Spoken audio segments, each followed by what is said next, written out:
बोलिए सतगुरु महाराज की जय, सच्चे दरबार की जय. With so much unrest in the world today, global warming, climate change, violence and health issues on the rise, there is no doubt we need to stop and reassess how we think, say, and do things. Crises, whether it be personal or worldwide, has forced people all over the world to think about the deeper meaning of life. And clearly, if we can raise the new generation with this in the forefront, if we can raise them to be consciously aware human beings, then their thoughts, their actions will make a huge shift in the universe and will benefit not only them, but the environment and the earth as well. Most people are concerned with their children's physical and intellectual development, and over the last few years have started paying attention to their social and emotional development as well. We record their height with pencil markers on the wall. We ensure that they've met all the health milestones. We look at how they're progressing in school, what their grades look like, and we make photo albums filled with all of their accomplishments. But how many truly pay attention to their children's spiritual development? When I talk about spirituality, it is this inner sense of relationship to a higher power that is loving, that guides us. You want to call it God, Supreme Consciousness, Universe, or give it a name like Shiva or Buddha. It's totally up to you. But spirituality is helping one build this inner connection, this inner dialogue with that higher power. Even in the Bible, it says that you have to be like a child if you want to enter the kingdom of heaven.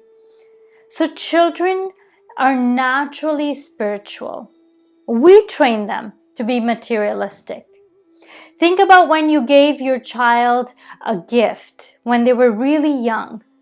They were fascinated with the wrapping paper or the bow on the gift. It is us who tell them, oh no, this is the garbage, and we push it aside and push the toy in front of them. So their nature is to be spiritual. But as they look and learn from us, they start to walk away from that nature. So today I'm going to give you a few ideas of how you can keep that spiritual awareness within your child, how you can help that awareness grow within them. The first is nurture this inner confidence within your child. Help them recognize that there is a superpower within all of them, that there's a Superman and a Shira within each and every one of them. Most children look to their parents for validation. If they make a painting, but if you feel like that painting is not so great and you voice it, they will think the same about their own painting. In school, grades are often used to validate whether a child is smart or not. Children are constantly looking towards their parents and teachers for validation.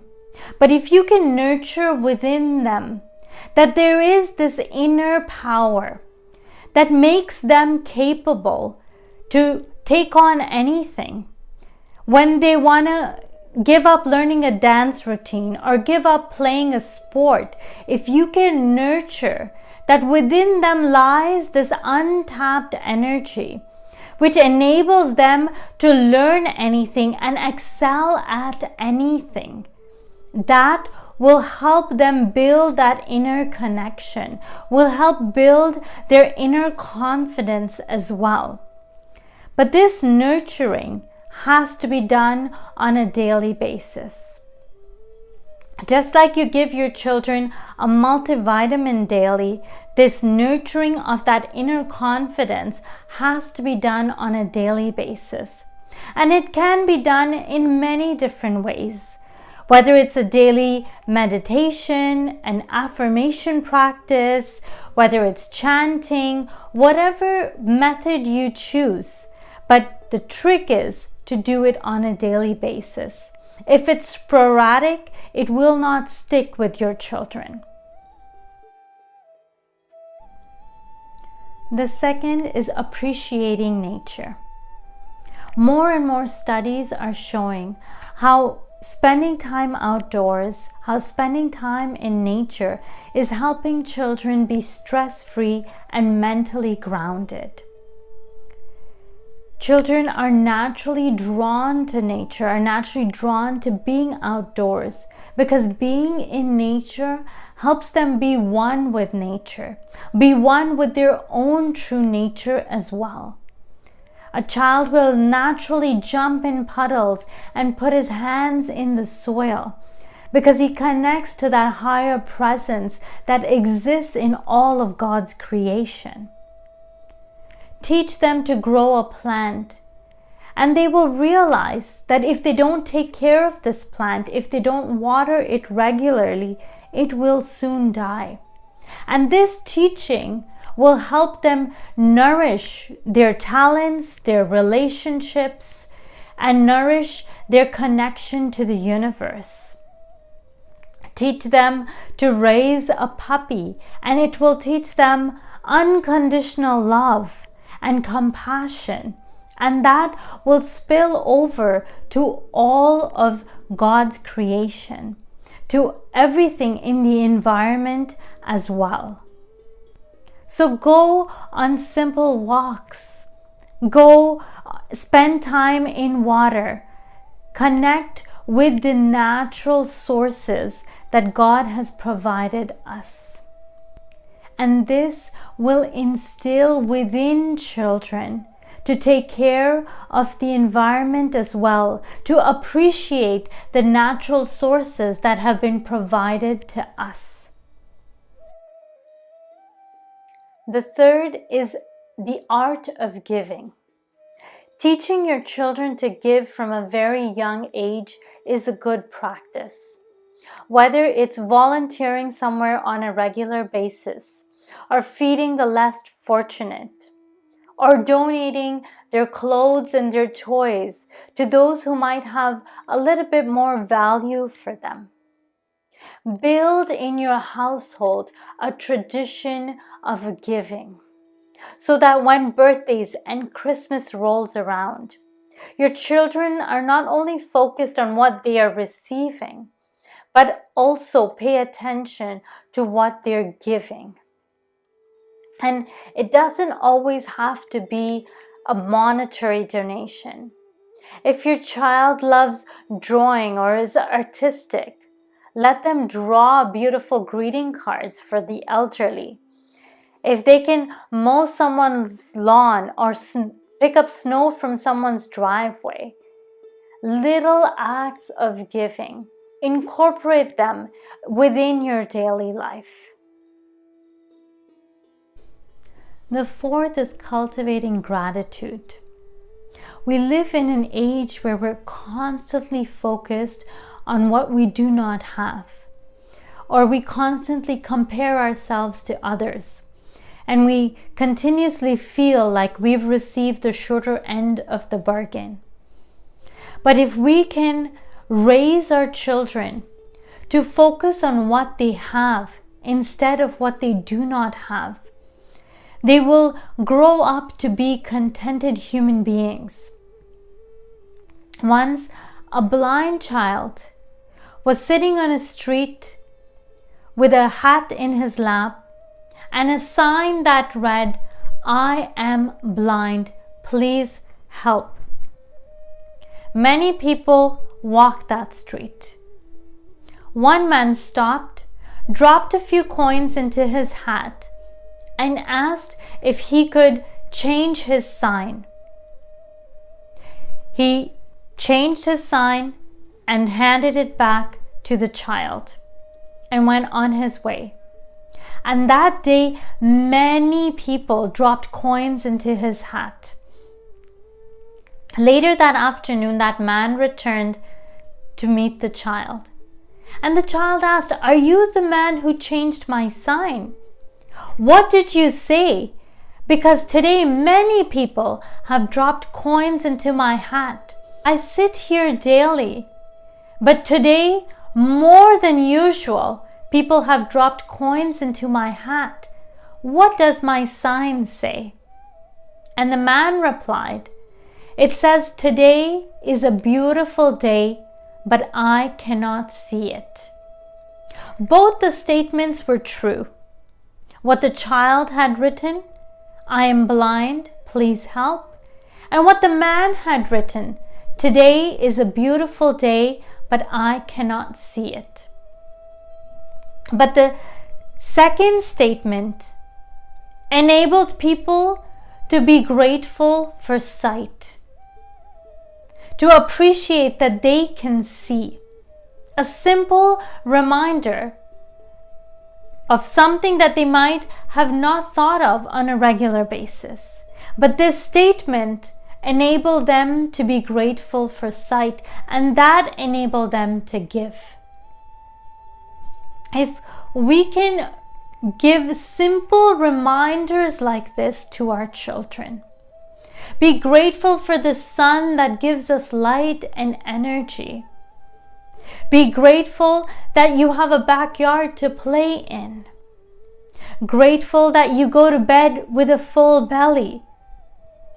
These simple reminders will cultivate the attitude of gratitude.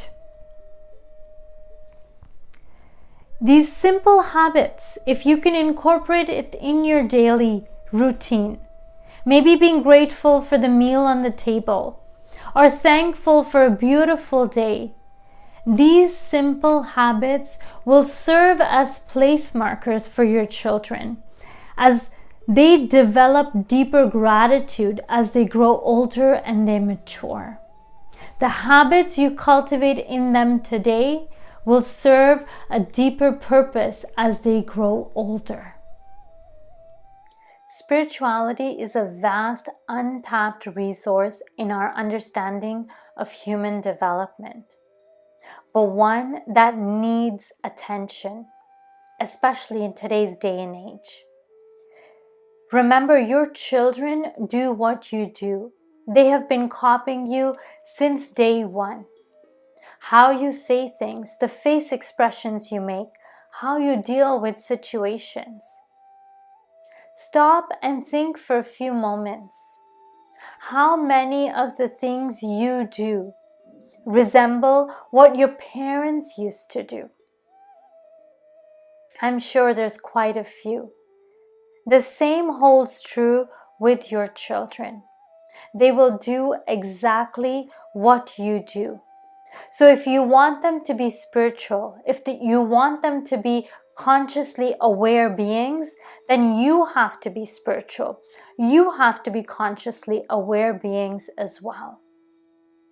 I know it's been a while since you might have been on a plane, but if you remember, they used to announce, in the event of an emergency, secure your own mask first before you help another.